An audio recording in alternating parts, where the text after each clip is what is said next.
ሰላም ጤና ይስጥልን አድማጭ ተመልካቾቻችን መጋቢት 12 2017 ዓ.ም ዕለታዊ መረጃዎችን ይዤ መጥቻለሁ። መረጃዎችን ወደ እናንተ እያደረስኩ አብሬያችሁን ቆየሁ። በለጠ ካሳ ነኝ።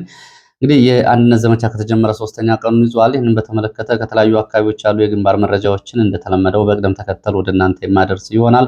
እየተከታተላችሁ አብራችሁ እንድትቆዩ ነው በአክብሮት የምጋብዘው። አብራችሁ ከቆያችሁ ወደ ጎንደር፣ ጎጃም፣ ሸዋ፣ ወሎ የተለያዩ አካባቢዎች ያሉ መረጃዎችን የማደርሳችሁ ይሆናል። ይህንን ዘመቻ በተመለከተ ከፋኖ ቃል አቀባዮች ጋር በየአካባቢው እንደዚሁ የተደረጉ ቃለ ምልልሶች አሉ። በትላንትናው ዕለት በጎንደር ቀጠና የነበረውን በተመለከተ የአማራ ፋኖ አንድነት በጎንደር ቃል አቀባይ ፋኖ ዮሐንስ ንጉሱ ጋር የተደረገ ቃለ ምልልስ አለ። ልትመለከቱ ትችላላችሁ። ቻናሉ ላይ ተጭኗል። ከዛ ባሻገር ደግሞ ትኩስ መረጃዎችን የአውደ ግንባር ዜናዎችን፣ መረጃዎችን፣ ዘገባዎችን በተከታታይ በዚሁ ቻናል የምታገኙ መሆኑን እያውቃችሁ እንደዚሁ ቀድማችሁ ለሰብስክራይብ እያደረጋችሁ ብትጠባበቁ መረጃዎች ቶሎ ቶሎ የሚደርሷችሁ ይሆናል። ከዚህ ባሻገር ጥቆማ አስተያየት ቢኖራችሁ ጥቆማ ዜናችን@gmail.com ላይ እንደተለመደው ጥቆማና አስተያየቶችን አድርሱኝ። በእጅጉ ነው የማመሰግንህን እያደረጋችሁ ስለሆነ እንግዲህ ከደረሱኝ ጥቆማዎች መካከል በውስጥ ከመጡልኝ ብልጽግና የትናንትናውን የፓርላማ ውሎ በተመለከተ ለሚዲያ ሰራዊቱ ያስተላለፈው መልእክት ይገኝበታል። ለሚዲያ ሰራዊቱ የተላለፈው መልእክት ቃል በቃል ክቡራን እንዴት አደራችሁ? የዛሬው የክቡር ጠቅላይ ሚኒስትር የትናንቱን የፓርላማ ውሎ ማለት ነው እንደየተቋማቸው የሥራ ባህሪ በግላቸውም በተቋማቸው ማህበራዊ ሚዲያ አማራጮች ከዚህ በፊት ስትሰሩ ከነበረው በተሻለ ይዘትና አቀራረብ የመረጃ አቅርቦትና ቀለም በማሰራጨትና በማጋራት ትብብር እንድታደርጉ እንጠይቃለን። በማህበራዊ ገጾቻችሁ በተለያዩ ቋንቋዎች ጠቅላይ ሚኒስትሩ የሚሰጡት ምላሾች በየፈርጁ በአጫጭር መልእክቶችና ኢንፎግራፊክስ በማደራጀት ማቅረቡን እንዳሰሩ ማህበራዊ ሚዲያ አስተያየት መስጫዎቻችሁን በጥንቃቄ በመከታተል እንድታጸዱት ለተቋማቸው የኮሚኒኬሽን የሥራ ዘርፍ መመሪያ ሰጡልን።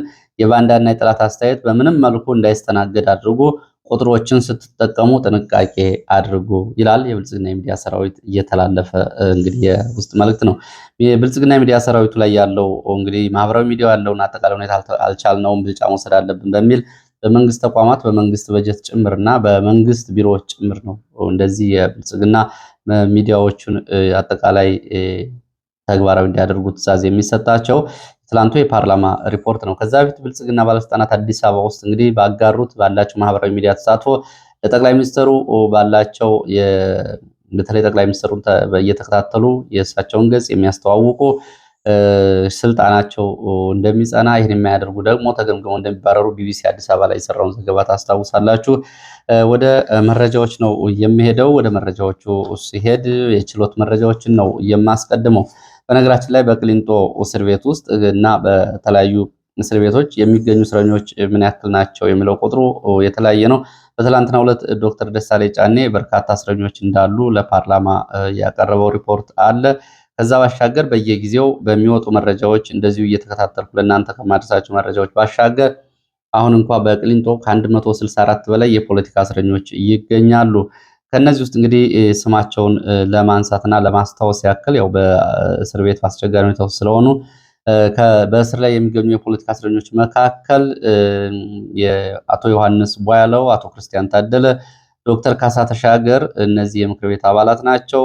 ዶክተር ወንዶሰን አሰፋ፣ ዶክተር ቴዎድሮስ ኃይለማርያም፣ ዶክተር መሰረት ቀለመወርቅ፣ ዶክተር ሳያዊቸው፣ ዶክተር ማረጉ ቢበይን፣ ዶክተር ጫኔ ከበደ፣ ዶክተር ዘሪሁን ባህሪው፣ ዶክተር ግብረአብ አለሙ፣ ሚስተር አለኸኝ ምህረቱ የህግ ባለሙያና ለብዙዎቹ እስረኞች ጠበቃ እየነበረ በነፃም የህግ አገልግሎት ሲሰጥ የነበረ ነው። ጋዜጠኛ መስከረም አበራ፣ ጋዜጠኛ ጎበዝ ሲሳይ፣ ጋዜጠኛ ዳዊት በጋሻው፣ ጋዜጠኛ ገነት አስማማው፣ ጋዜጠኛ አባይ ዘውዱ እንዲሁም ደግሞ ተስፋዬ መኩሪያ፣ ታደሰ ወንዳየው፣ አርቲስት ዮርዳኖስ አለሜ፣ መንበር አለሙ፣ ሲሳይ መልካሙ፣ ቢሰጥ ተረፈ፣ ዳዊት ባቦ፣ ማስረሻ ነው፣ ቴዎድሮስ ተሾመ፣ አንደበት ተሻገር፣ አብርሃም ጌትነት፣ ሞላሊ ሲሳይ፣ ሀብታሙ ዳኘ፣ ጫኔ ዘየደ፣ ሳሙኤል በዜ፣ ሀሊማ መሐመድ፣ አሻግሬ መለሰ፣ ዳኘ አበበ፣ ጥላይ ታየው፣ ፍርዱ ታፈረ፣ ትእዛዙ ይትባረክ፣ ጎርፌ ወተቴ፣ በላይ አዳሙ፣ ሙልጌታ አገዘው፣ ከፋለ እሱ ባለው፣ አማረ መለሰ፣ ቴዎድሮስ ንብረት ይህም እንግዲህ የጋዜጠኛ ነው። ታደላ አሰፋ፣ ወተቱ ደሳለኝ እጅጉ፣ አድማሱ አለሙ፣ ሽበሽ መኮንን፣ ቴዎድሮስ ተማርያም፣ ብርሃኑ ተውልኝ፣ ታሪኩ ታደሰ፣ ደሳለ አለሙ፣ ሀብታሙ ፍቃዱ፣ ኢዮብ ታምሩ፣ ፍታለው አድማሱ፣ መኮንን ደሳለኝ፣ ጌትነት አማረ፣ ደጀን ገብረ ጻድቅ፣ ግዛቸው ታምሩ፣ ፈንታውን ፍቃዱ፣ ወንድሜ ብርሃኑ፣ አብዱራህማን አህመድን፣ የሸዋስ አልታሰብ ድንቁ፣ ሳምሶን ማሞ፣ ደሳለኝ ውቡ፣ ሀብታሙ ተሻገር፣ መልኩ ተስፋ፣ አስማማው አረጋ፣ ምስጋናው አባቴነህ፣ ሁሴን ሰይድ፣ ሚካኤል መላክ ወይ ደግሞ የሂውማን ራይት ዲፌንደር የነበረና ጋዜጠኛ የነበረ ነው። ብርሃኑ ስለሽ፣ እስክንድር ሽፈራው፣ ህይወት አለማየሁ፣ አሮን ተርፌ፣ ኃይሌ ታደሰ፣ ብስራት ካሳዬ፣ ሰለሞን ፍቃዱ፣ አማኑኤል ያለው፣ ሳሙኤል ያለው፣ ብርሃኑ ማናየ፣ ሀብታሙ አንዳርጌ፣ ባንቲሁን አያሌው፣ ተስፋዬ ብርቁ፣ አሸናፊ ይሁኔ፣ ገብረ ማርያም ሰጠኝ፣ መሰረት ወርቁ፣ መላክ ምሳሌ፣ አወቀ ስንሻው፣ ጌትነት አመኑ፣ ዳዊት ይፍሩ፣ አለም ባንታ ኃይለ ሚካኤል፣ ፍቃዱ መንግስቴ፣ ማናያ አየለ፣ የዓለም በዛብህ፣ አብርሃም አያና፣ ዜና ኃይሉ፣ አንዱ ዓለም አሻግሬ፣ ውበት አከለ፣ ኤርሚያስ መኩሪያ፣ ዘነበ ሽታ፣ አማኑኤል ኃይሌ፣ ሐሰን መሐመድ፣ አብዱልከሪም መሐመድ፣ ወገን ሲራክ፣ እንደሻው ማንደፍሮ፣ ሙሉነህ አይተንፍሱ፣ ሜላት አማረ፣ ቸርነት ዘመነ፣ ይላቅ ገዳሙ፣ ታምራት ምስጋናው፣ አበባው ፍቃዱ፣ ችሎት ይስማው፣ ላቀው ሞሴ፣ ሀብታሙ ፈንታው፣ ጸጋነህ ኃይለማርያም፣ ዳንኤል ተሸ፣ ስንታየው ንጋቱ፣ አስማማው ታደሰ፣ ማረው ስለሽ፣ ፋሲል ጌታቸው፣ መሰለ ቸሩ፣ ሸጋው ሙሃባው፣ ታደሰ መለሰ፣ ገብረ ሚካኤል አባይ፣ መኳንን ተስፉ፣ አማኑኤል በለጠ፣ እንዳለ ጊዜ፣ ሄኖክ ዋለ፣ ሙሉ ቀን ተስፋ፣ ቀናው ጸጋዬ፣ እንደሻው ጌጡ፣ የአይናለም መኮንን፣ ተመስገን ታች ባለ፣ ወንዶሰን አሰፋ፣ ድንቄው መኳንንት፣ ተመስገን ዜና፣ መልካሙ ትንፌ፣ እያሱ ገላግል፣ ዳንኤል ጉለማ፣ ተክለ ብርሃን ዘውዱ፣ አብርሃም አበጀ፣ ጫኔ ደመቀ፣ ቸርነት እሸቱ፣ ሰጠኝ ባዩ፣ ተሾመ መለሰ፣ አስማማው መላኩ፣ ዳኛው ጌጡ፣ ቡክሬ ሙላት፣ ደሳለኝ ጀንበር፣ ንጋቱ ጥላሁን፣ አዲሱ ደርበው፣ ሞላ ባዘዘው፣ በላይ ሲሳይ፣ ዮናታን ግርማ፣ ይምር መሐመድ፣ ንጉሴ ይልቃል፣ ሀብታሙ ዳኘው፣ ታደሰ መልካሙ፣ ሳሙኤል መንግስቱ፣ ደስታው ማሞ፣ እንዳሻው ክበብ። እነዚህ እንግዲህ ቅሊንጦ አሁን የሚገኙ እስረኞች ናቸው። ካሉት እስረኞች በጥቂቱ እነዚህ በተለያዩ ወንጀሎች ፍርድ ቤት እየተመላለሱ የሚገኙ ናቸው። የችሎት መረጃዎችንም እንደዚሁ ላስከትል 100 ሺህ ብር ዋስትና በሰበር ሰሚ ችሎት እየለቀቀው እስረኛ ቅሊንጦ ማረሚያ ቤት በር ላይ ተይዞ እንደገና በደህንነቶች ወደ እስር ቤት ገብቷል ተብሏል። ከቅሊንጦ በር ላይ የተያዘው የህሊና እስረኛ ኃይሌ ከበደ ነው። ወደየት እንደተወሰደም አልታወቀም። እንግዲህ ይህን በተመለከተ አቃቢ ህግ ሰበር ሰሚ ችሎት ላይ የአቃቢ ህግ ባለሙያ ናትናኤል ስንታየሁ የሚባለው ለምን ዋስትና ይሰጣል? ዋስትና የሰጡ ዳኞች ይመርመሩልኝ የሚል እንግዲህ ለችሎቱም ጥያቄ አቅርቦ ነበር። ይሄ ብዙዎቹን ያስገረመ ንግግር ነው። አቃቢ ህግ ባለሙያው የፍትህ ተቋሙን ለብልጽግና የፖለቲካ መሳሪያ እንግዲህ ከሚጠቀሙ ባለሙያዎች መካከል አንዱ ነው የተባለው። በትላንትናው የችሎት ውሎ እንግዲህ 8 የፖሊስ አባላት በነ ዮሐንስ ቧያለው መዝገብ ላይ ምስክርነት ሰጥተዋል። እነዚህ ከባህር ዳር ከኮምቦልቻ የመጡ የፌዴራል ፖሊስ እና የህዝባዊ ፖሊስ አባላት ምስክርነት ሰጥተዋል። የሰጡት ምስክርነት እንግዲህ ከተከሳሾቹ ጋር ቀጥታ የሚገናኝ አይደለም። በአርማኒያ የፌዴራል ፖሊስ ተሽከርካሪ ላይ የደረሰ ጥቃትን፣ በባህር ዳር በፌዴራል ፖሊስ ካምፕ እና በፓርክ አካባቢ የደረሱ ጥቃቶችን በተመለከተ እንጂ ከተከሳሾቹ ጋር በቀጥታ የሚገናኝ ጉዳዮችን አልተናገሩም። ዛሬም የችሎት ውሎ ይቀጥላል ነው የተባለው። በቀጥታ ወደ ግንባር መረጃዎች ነው የሚሄደው። እንግዲህ የግንባር መረጃዎች በተለያዩ አካባቢዎች ውጊያዎች እየተደረጉ መሆናቸውን ነው በየሰዓቱ የሚወጡ መረጃዎች የሚያሳዩት። ዛሬም በተለያዩ አካባቢዎች ውጊያዎች እየተደረጉ ይገኛሉ። በዚህ ሰዓት በብዙ ቦታዎች ውጊያ እየተደረጉ ነው የሚገኙት። እነሱን ከሰዓት በኋላ እንግዲህ ውጊያዎቹ ከተጠናቀቁ በኋላ ዝርዝር መረጃዎችን ይዤ የሚመጣ ይሆናል።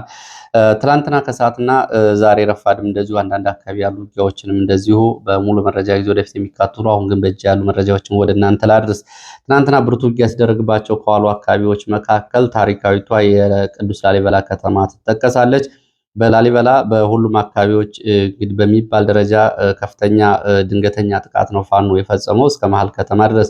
ይህንን ተከትሎ ውጊያ በአካባቢው እስከ 7 ሰዓት የዘለቀ ውጊያ ሲደረግ ውሏል። የጋራና ቅንጅታዊ ዘመቻ አንዱ አካል ነው የተባለው ይሄ ውጊያ በከተማዋ 4 አቅጣጫዎች ውጊያ ሲደረግ ውሏል። አንደኛው በመሀል ከተማ አደባባይ ተብሎ በሚጠራው አካባቢ በተለይ በዚህ ግንባር ከፍተኛ ወታደራዊ፣ ሰብአዊ፣ ቁሳዊ ጉዳት ደርሷል። የፖሊስ አዛዥና የመከላከያ አዛዥን ጨምሮ በርካታ የሚሊሻ የአድማ ብተናና የመከላከያ አባላት ሞትና ቁስለኛ ስለመሆናቸው። ሁለተኛው ግንባር ሲመኖ፣ ሽምብርማ፣ መክልት፣ ንስካ አየር ማረፊያ ባሉት አካባቢዎች እንደዚሁ በዚሁ ቀጠናም እንደዚሁ ከፍተኛ ውጊያ ሲደረግ መዋሉን። ሶስተኛው ግንባር ናኩተላ ቻይና ካምፕ በከተማው እንግዲህ ደቡብ ምዕራብ አቅጣጫ ሰፍሮ በነበረ የመንግስት ኃይል ካምፕ ላይ በተፈጸመ ጥቃት እንደዚሁ ከፍተኛ ጉዳት ደርሷል። አራተኛው ግንባር መረባረብ ተብሎ በሚጠራው በዚህም ግንባር እንደዚሁ ብርቱ ውጊያ ሲደረግ ውሏል ነው የተባለው። ከነዚህ ውጊያዎች ባሻገር ወደ ላሊበላ ከተማ የሚያስገቡ 2 መንገዶችን በፋኖ ተዘግተው ነበር ነው የተባለው። አንደኛው ከጋሸና ወደ ላሊበላ የሚወስደው መንገድ፣ ሁለተኛው ከሰቆጣ ወደ ላሊበላ የሚወስደው መንገድ እነዚህም እንደዚሁ በፋኖ ተዘግተው ነበር ተብሏል። የከተማው ውጊያ እስኪጠናቀቅ ድረስ በዚህ እንግዲህ ይህን ውጊያ በተመለከተ የደረሰውን ሰብአዊ ጉዳት አሃዛዊ መረጃዎች የሚያሳዩት ከ80 በላይ የመንግስት ኃይሎች ሙትና ቁስለኛ ስለመሆናቸው፣ 10 ምርኮኛ ስለመሆናቸው እና ከ42 በላይ የነፍስ ወከፍ መሳሪያዎችን በፋኖ እጅ ስለመግባታቸው የመረጃ ምንጮቹ ይገልጻሉ። ዘመቻው የታቀደና የተጠና ስለነበረ በፋኖ ላይ የደረሰው ጉዳት በጣም አነስተኛ ነው ብለዋል የመረጃ ምንጮቹ። ከዚህ ጋር በተያያዘ እንግዲህ የመንግስት ወታደሮች በዚህ ውጊያ ላይ ሊሰጡ ለነበረው አጸፋ ከአብያተ ክርስቲያናቶቹ አቅራቢያ ከባድ መሳሪያዎችን ማስቀመጣቸውን ተከትሎ በተኩስ ጊዜ ንዝረት ነበር ብለዋል። ይህንን በተመለከተ የአካባቢው የሃይማኖት አባት እና የአብያተ ክርስቲያን እንደዚሁ ስራ ላይ የሚገኙ አባት ለመረብ ሚዲያ ከፍተኛ ንዝረት ይሰማ ነበረ፣ ከፍተኛ ድንጋጤ ውስጥ እየነበር ነው፣ ቅርሶቹ ላይ ጉዳት ይደርሳል ብለን ሲሉ ገልጸዋል። እንግዲህ በተለይ በላሊበላ ከተማ በዚህ በከባድ ውጊያው ከደረሰው ወታደራዊ ጉዳት ባሻገር በንጹሃን ላይም ጉዳት ደርሷል ነው የተባለው። እስካሁን ቁጥራቸው በላይ ያልታወቁ ንጹሃንም እንደዚሁ በውጊያው የአካል ጉዳት ደርሶባቸዋል ተብሏል። በመሀል ከተማ በአራቱም አቅጣጫዎች በነበረው ውጊያ ትላንትና በከተማው የነበረው አጠቃላይ እንቅስቃሴ ሙሉ በሙሉ ዝግ ሆኖ ነው የዋለው። በዚህ ውጊያ እንግዲህ የፖሊስ አዛዥና የመከላከያ በሻለቃ ማዕረግ የሚገኙ የመንግስት ወታደራዊ አመራሮች ጉዳት ደርሶባቸዋል። ጉዳቱ ደግሞ የሞት ጉዳት ነው የተባለው። መረጃው ከአማራ ፋኖ በወሎ ላስታ ሳምነው ኮር እየተገኘና መረብ ሚዲያ ላይ ደግሞ የአካባቢ የዓይን እማኞች ገልጸው እንደዘገቡት በላሊበላ ከተማ ውጊያ ሲደረግ ወደ ሁለቱም መንገዶች በተለያዩ የፋኖ አደረጃጀቶች ዝግ እንደነበሩ የመረጃ ምንጮቹ ገልጸዋል። የተከዜ ክፍለ ጦር አዛዥ ፋኖ ዘላለም ሲሳይ በጉዳዩ ላይ እንደዚሁ ለኢትዮ ፎከስ አስተያየት ሰጥቷል። በርካታ ጉዳት አድርሰናል በመንግስት ኃይሎች ላይ፣ ሁሉም ክፍለ ጦሮች የተሳተፉበት ዘመቻ ነው። በሁሉም ክፍለ ጦሮች የደረሰውን አጠቃላይ እና የተገኘውን ድል በተመለከተ ዝርዝር መረጃዎች ወደፊት በይፋ በህዝብ ግንኙነት በኩል ይገለጻሉ ነው ያለው። ወደ ጎጃም ስንሄድ ቡሬ ዛሬ ከቡሬ ከተማ አቅራቢያ ውጊያ እየተደረገ ነው የሚገኘው። በተለይ ቆጭ ተብላ የምትጠራው ከተማ የፋኖ ኃይሎች ወደ ከተማዋ መግባታቸውን እንደዚሁ መረጃዎች እየጠቆሙ ነው። ከዚህ ጋር በተያያዘ ያሉ ዝርዝር መረጃዎች ወደፊት የሚመጡ ይሆናል። ሌላው በዚሁ በፍኖተ ሰላም ቀጠናም እንደዚሁ እጅግ አካባቢ ከማለዳ ጀምሮ ከፍተኛ ተኩስ አለ። ከማለዳው 12 ሰዓት ከ40 ጀምሮ በዚህ አካባቢ እንግዲህ ትላንትና የቀጠለ ነው ውጊያው። ብርቱ ውጊያ ከተደረገባቸው አካባቢዎች መካከል በትላንትናው ዕለት በሰከላና በቲሊሊ መካከል የምትገኘው አሽፋ ተብላ የምትጠራው ቦታ አንዷ ነች። በዚህ ቦታ እንግዲህ ከፍተኛ ውጊያ ነው የተደረገው። በዚህ ውጊያም በመንግስት ኃይሎች ላይ ከፍተኛ ሰብአዊ፣ ቁሳዊ፣ ወታደራዊ ጉዳት ደርሷል። ውጊያው ከ8 ሰዓት ጀምሮ ነው የተቀሰቀሰው። ከሰዓት በኋላ እስከ ምሽቱ 1 ሰዓት ቀጥሎ ነበር ነው የተባለው። ፋኖ የአማራ ፋኖ በጎጃም የአገው ምድር ክፍለ ጦር 2 ብርጌዶች ጊዮን ብርጌድ እና ቲሊሊ ዘንገና ብርጌዶች የነዚህ ተውጣጡ ሻለቆች በተሳተፉበት በዚህ ውጊያ ከፍተኛ ሰብአዊ፣ ቁሳዊ ጉዳት ደርሷል። ፋኖ ከፍተኛ ድል መቀዳጀቱን እንግዲህ የጊዮን ብርጌድ ቃል አቀባይ ፋኖ የቻለ አረጋግጧል። በዚህም እንግዲህ ወታደራዊ አዛዦችን ጨምሮ እንግዲህ በኮሎኔል ደረጃ ያሉ የመከላከያ መሪዎች እንዲሁም ሻለቃዎች ጉዳት ደርሶባቸዋል ተብሏል። ከዚህ ጋር በተያያዘ እንግዲህ በዚህ ውጊያ ህይወቱ ያለፈ የመንግስት ወታደር አዛዥ ኮሎኔልም እንደዚሁ ይፋ ተደርጓል። ከዚህ ባሻገር የአምስት የቡድን መሳሪያዎችን እና በርካታ የነፍስ ወከፍ መሳሪያዎችን በፋኖ እጅ ገብተዋል ነው የተባለው። በዚህ በሚገርም ሁኔታ በዚህ ቀጠና ከአሁን በፊት ድሽቃ የማረከ ብርሌው ሞላ የተባለ ፋኖ በትላንትናው ዕለትም እንግዲህ አንድ የቡድን መሳሪያው ደግሞ ድሽቃን እየማረከው እሱ እንደሆነ ነው መረጃዎች የሚያሳዩት። በ6 ወራት ውስጥ ለሁለተኛ ጊዜ ድሽቃ እየማረከ ነው። እንግዲህ ድሽቃ በዚህ ውጊያ ውስጥ ከቡድን መሳሪያዎች ውስጥ በተለይ የውጊያውን ሁኔታ በመለወጥ አስተዋጽኦ ካላቸው መሳሪያዎች ውስጥ ነው የሚገኘው። ፋኖ ብርሌው ሞላ ለሁለተኛ ጊዜ ይህንን ማርኳል። ባለፈው የኮሎኔል የ23ኛ ክፍለ ጦር አዛዥን ኮሎኔል ጨምሮ ምርኮ በተገኘበት ጊዜ እንደዚሁ አንድ ድሽቃ መማረኩ ይታወቃል። በዚህ አካባቢ እንግዲህ ብርቱ ውጊያዎች የተደረጉ ነው የሚገኙት። ዝርዝር መረጃዎችን እንደዚሁ ተጨማሪ ዛሬም በአካባቢ ከፍተኛ ውጥረት መኖሩን መረጃዎች ጠቁማሉ። የምንመለስበት ይሆናል። ወደ ምንጃር ቀጠና ስንሄድ በምንጃር ቀጠና 8 የአድማ ብተናና የሚሊሻ አባላት ከስምሪት ቀጠናቸው መውጣት ፋኖን ተቀላቅለዋል ተብሏል። የከሰም ክፍለ ጦርና የተቀላቀሉት የአማራ ፋኖ በሸዋ አረርቲ ከተማ እንደዚሁ ድንገተኛ ጥቃት ተፈጽሟል ከትላንት ወዲያ ምሽት። በዚህም የሚሊሻ አባላት ላይ ጉዳት ደርሷል። ይህንን ተከትሎ የመንግስት ወታደሮች እንደዚሁ ወደ መኖሪያ ቤቶች ተከታታይ ተኩስ ከፍተው በንጹሐን መኖሪያ ቤቶች እንዲሁም ደግሞ በሲቪሎች ላይ ጉዳት ደርሷል። ቀላል የአካል ጉዳት ደርሷል ነው የተባለው። በዚሁ ሸዋ ደብረ ብርሃን፣ ሳሪያ፣ ልቼ ተብሎ የሚጠሩት አካባቢዎችም ትላንትና ከፍተኛ ተኩስ ነበር። የደረሰው ጉዳት በዝርዝር አልታወቀም። ሳሪያ ቀበሌና ልቼ ቀበሌ በደብረ ብርሃን ከተማ ውስጥ የሚገኙ የገጠር ቀበሌዎች ናቸው። በእነዚህ አካባቢዎች ነው ውጊያ ሲደረግ የነበረው። ልቼን ብዙዎቻችሁ በታሪክ ውስጥ የምታስታውሱት ቦታ ነው። የልቼ ስምምነት የአፄ ዮሐንስና የአፄ ምኒልክ ስምምነት የተደረገበት ቦታ ልቼ። በዚህ ቦታ ላይ እንግዲህ ስለ አፄ ምኒልክ ብዙ ተዘፍኗል። ባይሆን ተኮናነብ ካልሆነ አውርደው የሚል ግጥም አለ። ጨርሱት። ወደ መረጃዎቹ ሄዳለሁ። ወደ ጃዊ አገው ምድር ስንሄድ መንደር 24 በወታደራዊ ካምፕ ላይ በተፈጸመ ድንገተኛ ጥቃት በመንግስት ኃይሎች ላይ ከፍተኛ ሰብአዊ፣ ቁሳዊ ጉዳት ደርሷል ተብሏል። በዚህ ካምፕ ላይ በደረሰው ጉዳት የመንግስት ወታደሮች ጉዳት አስተናግደዋል። እንዲሁም ደግሞ ካምፑን ለቀው ወጥተዋል። ወደ ካምፑ የገቡ የፋኖ ኃይሎች እንደዚሁ ሎጂስቲኮችን በእጃቸው አስገብተዋል። ሲዳማ ገብርኤል ተብሎ በሚጠራ ቀበሌ በዚሁ አካባቢ እንደዚሁ ውጊያ ተደርጓል። እዚሁ ጃዊ ውስጥ በዚህ ውጊያም እንደዚሁ ጉዳት ደርሷል። የደረሰው ጉዳት በዝርዝር አልታወቀም። ሌላው በዚሁ ቀጠና ትላንትና በመረጃ ጊዜያችን ነግሬያችሁ ነበር። የድሮን ጥቃት ተፈጽሞ ነበር። ማሂላ ተብሎ የሚጠራ ጃሚያ ተብሎ የሚጠራ ቦታ ላይ በዚህ የድሮን ጥቃት እንግዲህ 4 ንጹሃን ጉዳት ደርሶባቸዋል። የድሮን ጥቃቱ የተፈጸመው የንግድ ተሽከርካሪ ላይ ነው። አንድ እህል ጭኖ ሲንቀሳቀስ በነበረ ተሽከርካሪ ላይ የተፈጸመ የድሮን ጥቃት ነው ተብሏል። በዚህ የድሮን ጥቃት እንግዲህ ተሽከርካሪው እና ሌሎች ነጋዴዎች ሲቪሊያን ናቸው ጉዳት እየደረሰባቸው። መረጃው የአማራ ፋኖ በጎጃም የ4ኛ ክፍለ ጦር ቃል አቀባይ ያዕቆብ ጌታሁን መረጃ ነው። ዛሬም በአካባቢው ውጊያ አለ። ወደ ጎንደር ቀጠናዎች ስንሄድ ወገራ እንደዚሁ በሚሊሻ አባላት ላይ በተፈጸመ ድንገተኛ ጥቃት ቁጥራቸው ያልታወቁ የሚሊሻ አባላት ሙትና ቁስለኛ ሆነዋል ተብሏል። ቋራ በሙር ተብሎ የሚጠራው ቦታ ከትላንት የቀጠለ ውጊያ ዛሬም ለሁለተኛ ቀን ቀጥሏል። ትላንትና በነበረው ውጊያ በርካታ የመንግስት ኃይሎች ሚሊሻ አድማ ብተና ጉዳት አስተናግደዋል። ዛሬም እንግዲህ ገለጎ ከተማን ጨምሮ በተለያዩ አካባቢዎች ከፍተኛ ውጥረት አለ። ወደ በሙር ደግሞ ውጊያም አለ ነው የተባለው።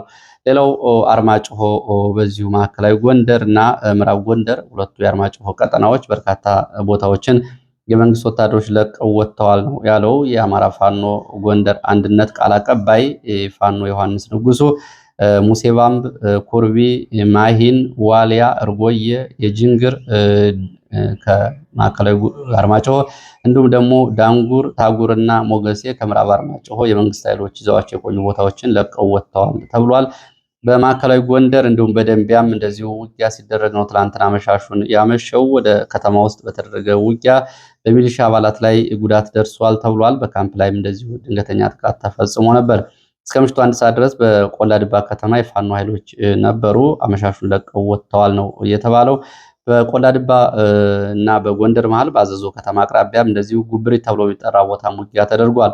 በሁለቱም ቦታዎች ላይ በነበሩ ውጊያዎች ከፍተኛ ሰብአዊ፣ ቁሳዊ፣ ወታደራዊ ጉዳት ደርሷል ነው የተባለው።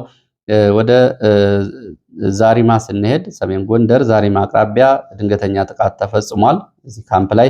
በዚሁም በሚሊሻ አባላት ላይ ጉዳት ደርሷል። የሚሊሻ አባላቱ ይህንን ካምፕ ለቀው ወደ አደርቃይ ከተማ ሄደዋል ነው እየተባለው።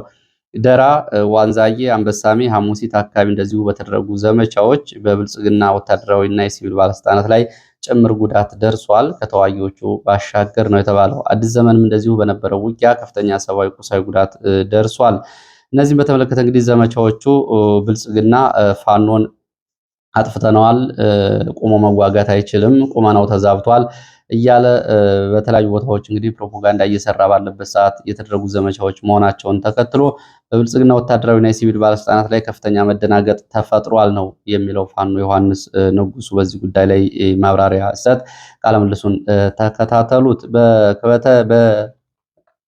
እንዲሁ በውርጌሳና አካባቢውም እንደዚሁ መከላከያ ከውርጌሳ ከተማ ለቆ ወደ መርሳ ከተማ ሄዷል ተብሏል። ይህንን ተከትሎ ገንፎ ቁጭ፣ መሃል አምባ፣ በጉኒ እና ወረደ ተብሎ የሚጠሩ ቦታዎችን ዛሬ ማለዳ የፋኖ ኃይሎች ተቆጣጥረዋል። እነዚህም ቦታዎች ፋኖ ያለ ውጊያ ነው የተቆጣጠራቸው። በተመሳሳይ እብናት ትላንትና ከባድ ውጊያ ሲደረግበት የነበረው ነጭ ድንጋይ አካባቢ ያለው ውጊያ መሻሹን ቆሟል። በዚህ አካባቢ በነበረው ካምፕ ላይ የተፈጸመ ጥቃት 4 የመከላከያ አባላት እንደዚሁ ህይወታቸው አልፏል። ሌሎች ቆስለው እብናት ሆስፒታል ገብተዋል ሲሉ የሆስፒታል የመረጃ ምንጮች ገልጸዋል። ዛሬ በአካባቢ ያለው ውጊያ ቆሟል። ይህንን ተከትሎ ዙ 23 በብዛት መከላከያ ሲተኩስ ነበር አመሻሹን ተብሏል።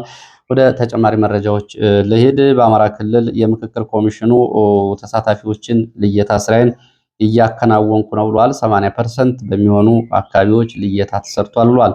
የክልሉ ህዝብ ለምክክር ኮሚሽኑ ዝግጁ ሆኖ እየጠበቀን ነው ብሏል። የምክክር ኮሚሽኑ ኮሚሽነር ዶክተር ዮናስ አዳየ እንግዲህ ህዝቡ ለምክክር ኮሚሽን እየጠበቀን ነው ብለዋል። ታጥቀው የሚንቀሳቀሱ አካላት በምክክር ኮሚሽኑ እንዲሳተፉ ጥሪ እናቀርባለን ብለዋል። ጎንደር፣ ባህር ዳር፣ ደብረ ብርሃንና ደሴ የዞንና የወረዳ ማዕከላት ተደርገው ለውይይት የተመረጡ ከተሞች ናቸው። በክላስተር በእነዚህ ከተሞች ተሳታፊዎች ልየታ እየተደረገ ነው ብለዋል። እንግዲህ ምክክር ኮሚሽኑ አሁን በአማራ ክልል የሚያደርገው ያው ባለፈው ዓመት ማድረግ አልቻልኩም ብሎ የስራ ዘመኑ ከተራዘመ በኋላ እያደረገው ያለው እንቅስቃሴ ነው። በዚህ እንቅስቃሴ እንግዲህ የተለያዩ ምክንያቶች ሲቀርቡ ነበር። አሁን ትግል እየተደረገ ነው።